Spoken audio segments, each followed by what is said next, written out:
요한복음 19장. 그때에 빌라도는 예수를 데려다가 채찍으로 쳤다. 병정들은 가시나무로 왕관을 엮어서 예수의 머리에 씌우고 자색 옷을 입힌 뒤에 예수 앞으로 나와서 유대인의 왕 만세 하고 소리치고 손바닥으로 얼굴을 때렸다. 그때에 빌라도가 다시 바깥으로 나와서 유대 사람들에게 말하였다. 보시오, 내가 그 사람을 당신들 앞에 데려오겠소. 나는 그에게서 아무 죄도 찾지 못했소. 나는 당신들이 그것을 알아주기를 바라오. 예수가 가시관을 쓰시고 자색 옷을 입으신 채로 나오시니 빌라도가 그들에게 보시오, 이 사람이요 하고 말하였다.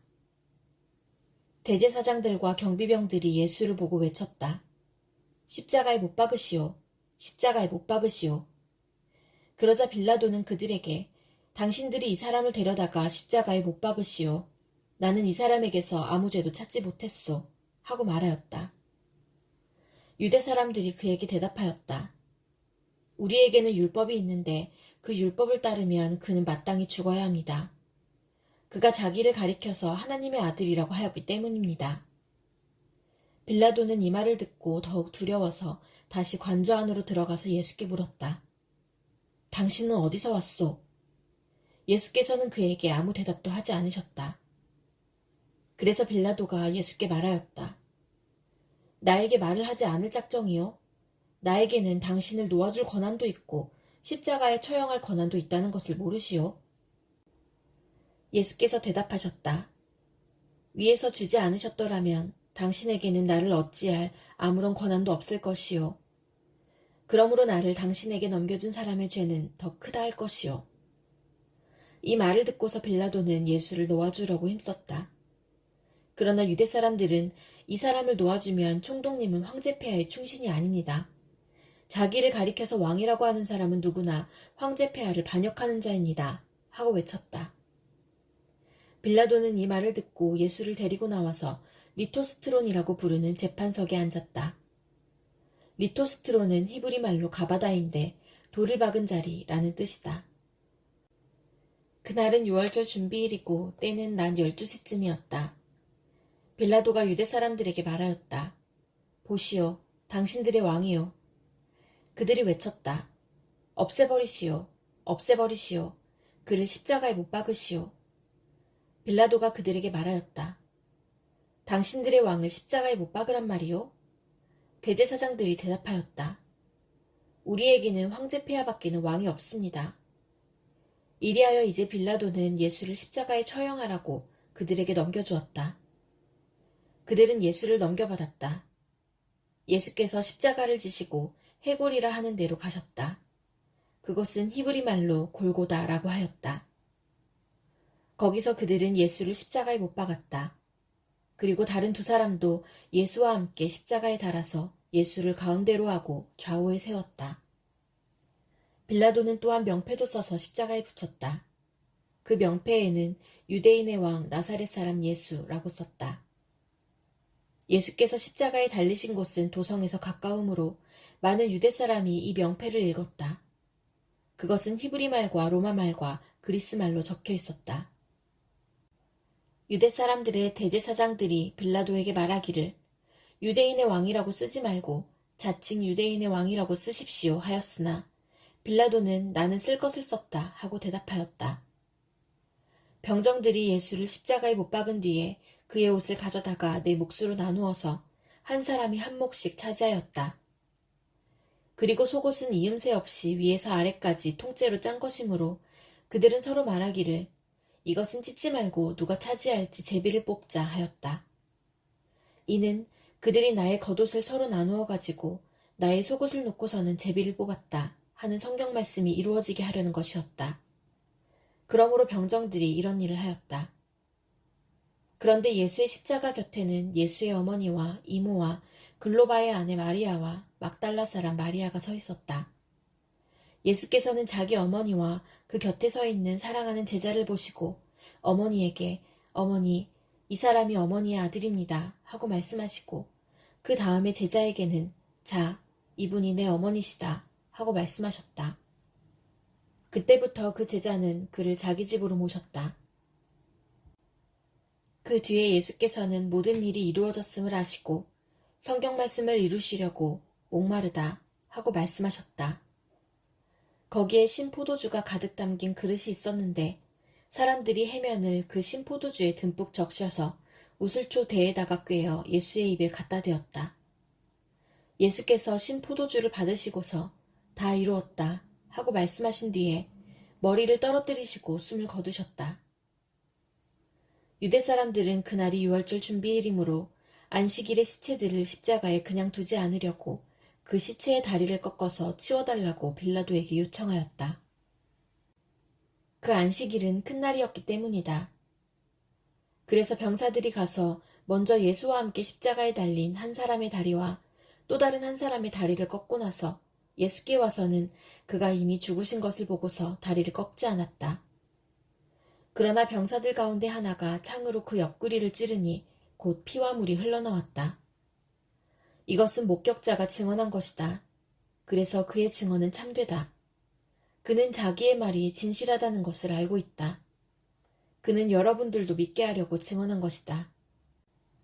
일이 이렇게 된 것은 그의 뼈가 하나도 부러지지 않을 것이다 한 성경 말씀이 이루어지게 하려는 것이다. 또 성경에 그들은 자기들이 찌른 사람을 쳐다볼 것이다 한 말씀도 있다.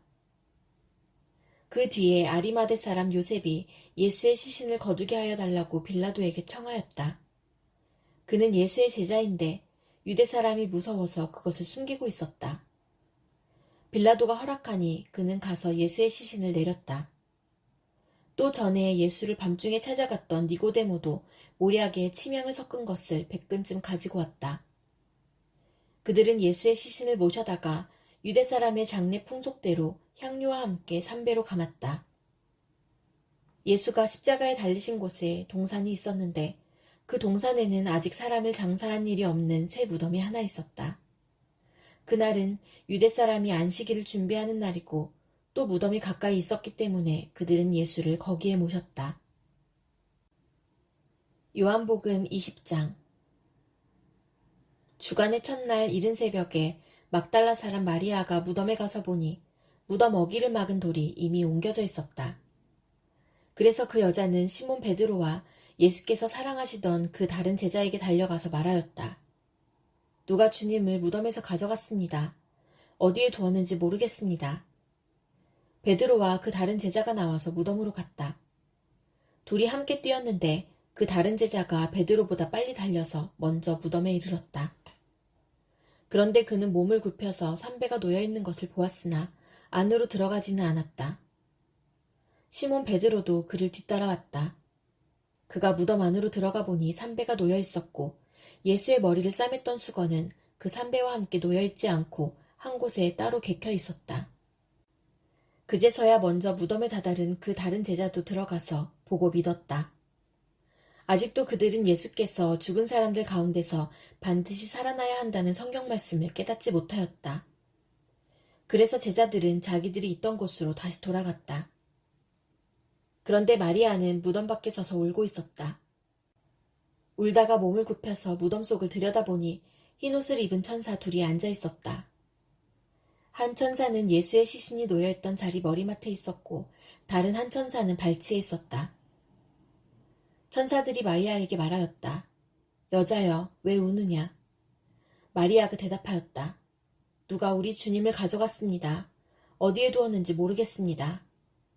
이렇게 말하고 뒤로 돌아섰을 때에 그 마리아는 예수께서 서 계신 것을 보았지만 그가 예수이신 줄은 알지 못하였다. 예수께서 마리아에게 말씀하셨다. 여자여, 왜 울고 있느냐? 누구를 찾느냐? 마리아는 그가 동산지기인 줄 알고 여보세요. 당신이 그를 옮겨놓았거든 어디에다 두었는지를 내게 말해주세요. 내가 그를 모셔가겠습니다. 하고 말하였다. 예수께서 마리아야 하고 부르셨다. 마리아가 돌아서서 히브리 말로 라부니 하고 불렀다. 그것은 선생님이라는 뜻이다. 예수께서 마리아에게 말씀하셨다. 내게 손을 대지 말아라. 내가 아직 아버지께로 올라가지 않았다. 이제 내 형제들에게로 가서 이르기를 내가 나의 아버지 곧 너희의 아버지 나의 하나님 곧 너희의 하나님께로 올라간다고 말하여라. 막달라 사람 마리아는 제자들에게 가서 자기가 주님을 보았다는 것과 주님께서 자기에게 이런 말씀을 하셨다는 것을 전하였다. 그날 곧 주간의 첫날 저녁에 제자들은 유대 사람들이 무서워서 문을 모두 닫아 걸고 있었다. 그때 예수께서 와서 그들 가운데로 들어서셔서 너희에게 평화가 있기를 하고 인사말을 하셨다. 이 말씀을 하시고 나서 두 손과 옆구리를 그들에게 보여주셨다. 제자들은 주님을 보고 기뻐하였다. 예수께서 다시 그들에게 말씀하셨다. 너희에게 평화가 있기를 빈다. 아버지께서 나를 보내신 것 같이 나도 너희를 보낸다. 이렇게 말씀하신 다음에 그들에게 숨을 불어넣으시고 말씀하셨다. 성령을 받아라. 너희가 누구의 죄든지 용서해주면 그 죄가 용서될 것이요. 용서해주지 않으면 그대로 남아있을 것이다. 12제자 가운데 하나로서 쌍둥이라고 불리는 도마는 예수께서 오셨을 때 그들과 함께 있지 않았다. 다른 제자들이 그에게 우리는 주님을 보았소 하고 말하였으나 도마는 그들에게 나는 내 눈으로 그의 손에 있는 못자국을 보고 내 손가락을 그 못자국에 넣어보고 또 내 손을 그의 옆구리에 넣어보지 않고서는 믿지 못하겠소 하고 말하였다. 여드레 뒤에 제자들이 다시 집안에 모여 있었는데 도마도 함께 있었다. 문이 잠겨 있었으나 예수께서 와서 그들 가운데로 들어서셔서 너희에게 평화가 있기를 하고 인사말을 하셨다. 그리고 나서 도마에게 말씀하셨다. 내 손가락을 이리 내밀어서 내 손을 만져보고 내 손을 내 옆구리에 넣어보아라. 그래서 의심을 떨쳐버리고 믿음을 가져라. 도마가 예수께 대답하기를 나의 주님, 나의 하나님 하니 예수께서 도마에게 말씀하셨다. 너는 나를 보았기 때문에 믿느냐? 나를 보지 않고도 믿는 사람은 복이 있다. 예수께서는 제자들 앞에서 이 책에 기록하지 않은 다른 표징도 많이 행하셨다. 그런데 여기에 이것이나마 기록한 목적은 여러분으로 하여금 예수가 그리스도요 하나님의 아들이심을 믿게 하고 또 그렇게 믿어서 그의 이름으로 생명을 얻게 하려는 것이다. 요한복음 21장. 그 뒤에 예수께서 디베랴 바다에서 다시 제자들에게 자기를 나타내셨는데 그가 나타나신 경위는 이러하다. 시몬 베드로와 쌍둥이라고 불리는 도마와 갈릴리 가나 사람 나다나엘과 세베대의 아들들과 제자들 가운데서 다른 두 사람이 한자리에 있었다. 시몬 베드로가 그들에게 말하기를 나는 고기를 잡으러 가겠소 하니 그들이 우리도 함께 가겠소 하고 말하였다. 그들은 나가서 배를 탔다. 그러나 그날 밤에는 고기를 한 마리도 잡지 못하였다. 이미 동틀 무렵이 되었다. 그때 예수께서 바닷가에 들어서셨으나 제자들은 그가 예수이신 줄을 알지 못하였다. 그때 예수께서 제자들에게 물으셨다. 얘들아, 무얼 좀 잡았느냐? 그들이 대답하였다. 못 잡았습니다. 예수께서 그들에게 말씀하셨다. 그물을 배 오른쪽에 던져라. 그리하면 잡을 것이다. 제자들이 그물을 던지니 고기가 너무 많이 걸려서 그물을 끌어올릴 수가 없었다. 예수가 사랑하시는 제자가 베드로에게 저분은 주님이시다 하고 말하였다. 시몬 베드로는 주님이시라는 말을 듣고서 벗었던 몸에다가 겉옷을 두르고 바다로 뛰어내렸다. 그러나 나머지 제자들은 작은 배를 탄 채로 고기가 든 그물을 끌면서 해안으로 나왔다. 그들은 육지가 백자 남짓밖에 떨어지지 않은 곳에 들어가서 고기를 잡고 있었던 것이다. 그들이 땅에 올라와서 보니 숯불을 피워놓았는데 그 위에 생선이 놓여있고 빵도 있었다. 예수께서 제자들에게 말씀하셨다. 너희가 지금 잡은 생선을 조금 가져오너라. 시몬 베드로가 배에 올라가서 그물을 땅으로 끌어내렸다. 그물 안에는 큰 고기가 153마리나 들어있었다. 고기가 그렇게 많았으나 그물이 찢어지지 않았다. 예수께서 그들에게 말씀하셨다. 와서 아침을 먹어라. 제자들 가운데서 아무도 감히 선생님은 누구십니까? 하고 묻는 사람이 없었다. 그가 주님이신 것을 알았기 때문이다. 예수께서 가까이 오셔서 빵을 집어서 그들에게 주시고 이와 같이 생선도 주셨다. 예수께서 죽은 사람들 가운데서 살아나신 뒤에 제자들에게 자기를 나타내신 것은 이번이 세 번째였다. 그들이 아침을 먹은 뒤에 예수께서 시몬 베드로에게 물으셨다. 요한의 아들 시몬아, 내가 이 사람들보다 나를 더 사랑하느냐? 베드로가 대답하였다. 주님, 그렇습니다. 내가 주님을 사랑하는 줄을 주님께서 아십니다. 예수께서 그에게 말씀하셨다. 내 어린 양떼를 먹여라. 예수께서 두 번째로 그에게 물으셨다. 요한의 아들 시몬아, 내가 나를 사랑하느냐? 베드로가 대답하였다. 주님, 그렇습니다. 내가 주님을 사랑하는 줄을 주님께서 아십니다. 예수께서 그에게 말씀하셨다. 내 양떼를 쳐라. 예수께서 세 번째로 물으셨다. 요한의 아들 시몬아, 내가 나를 사랑하느냐? 그때 베드로는 예수께서 내가 나를 사랑하느냐 하고 세 번이나 물으심으로 불안해서 주님께서는 모든 것을 아십니다. 그러므로 내가 주님을 사랑하는 줄을 주님께서 아십니다. 하고 대답하였다. 예수께서 그에게 말씀하셨다. 내 양떼를 먹여라. 내가 진정으로 내게 말한다. 내가 젊어서는 스스로 띠를 띠고 내가 가고 싶은 곳을 다녔으나 내가 늙어서는 남들이 내 팔을 벌릴 것이고 너를 묶어서 내가 바라지 않는 곳으로 너를 끌고 갈 것이다. 예수께서 이렇게 말씀하신 것은 베드로가 어떤 죽음으로 하나님께 영광을 돌릴 것인가를 암시하신 것이다. 예수께서 이 말씀을 하시고 나서 베드로에게 나를 따라라 하고 말씀하셨다. 베드로가 돌아다 보니 예수께서 사랑하시던 제자가 따라오고 있었다. 이 제자는 마지막 만찬 때에 예수의 가슴에 기대어서 주님을 넘겨줄 자가 누구입니까? 하고 물었던 사람이다. 베드로가 이 제자를 보고서 예수께 물었다. 주님, 이 사람은 어떻게 되겠습니까? 예수께서 말씀하셨다. 내가 올 때까지 그가 살아있기를 내가 바란다고 한들 그것이 너와 무슨 상관이 있느냐? 너는 나를 따라라.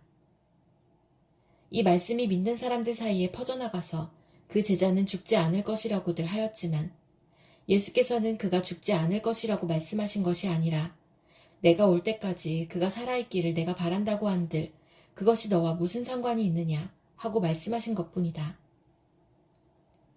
이 모든 일을 증언하고 또 이 사실을 기록한 사람이 바로 이 제자이다. 우리는 그의 증언이 참되다는 것을 알고 있다. 예수께서 하신 일은 이 밖에도 많이 있어서 그것을 낱낱이 기록한다면 이 세상이라도 그 기록한 책들을 다 담아두기에 부족할 것이라고 생각한다.